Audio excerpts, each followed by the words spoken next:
नंतर आता स्थायी समिती सभागृहामध्ये देखील काही बदल होण्यास सुरुवात झाली आहे। सध्या मी याच सभागृहामध्ये आहे आणि या सभागृह हे तब्बल 4 वर्षांनंतर आता उघडण्यात आलं आहे आणि या सभागृहामधलं जे फर्निचर होतं हे आता पुन्हा एकदा नव्याने आता बनवण्यात येत आहे। सध्या आपण बघू शकतो कशा प्रकारे नवीन खुर्च्या या सभागृहामध्ये आणण्यात आल्या आहेत। त्याचबरोबर याच ठिकाणी स्थायी समिती अध्यक्ष देखील बसतील। त्याचबरोबर स्थायी समिती सभागृहामध्ये अनेक दिग्गज नगरसेवक देखील याच ठिकाणी येऊन बसणार आहे आणि याच ठिकाणून संपूर्ण मुंबईचा आर्थिक गाडा देखील हाकला जाणार आहे। त्यामुळे या सभागृहाला एक महत्त्व आहे आणि याच सभागृहाची आता डागडुजी करण्यास सुरुवात झाली आहे। महानगर प्रशासनाकडून देखील छोट्या छोट्या गोष्टी या सभागृहामध्ये बघण्यात येत आहेत। त्याचबरोबर कशा प्रकारे काम चालू आहे सद्यस्थितीत हे मी दाखवू शकतो की फर्निचरचं काम हे मोठ्या प्रमाणावरती या सभागृहामध्ये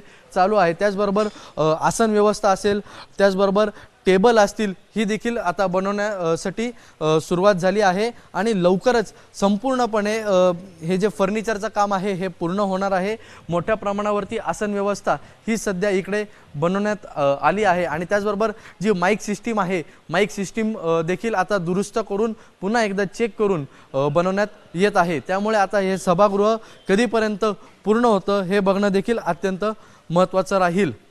कॅमेरामन दीपेश महाजनसह ईशान देशमुख, एबीपी माझा, मुंबई। एबीपी माझा, उघडा डोळे बघा नीट।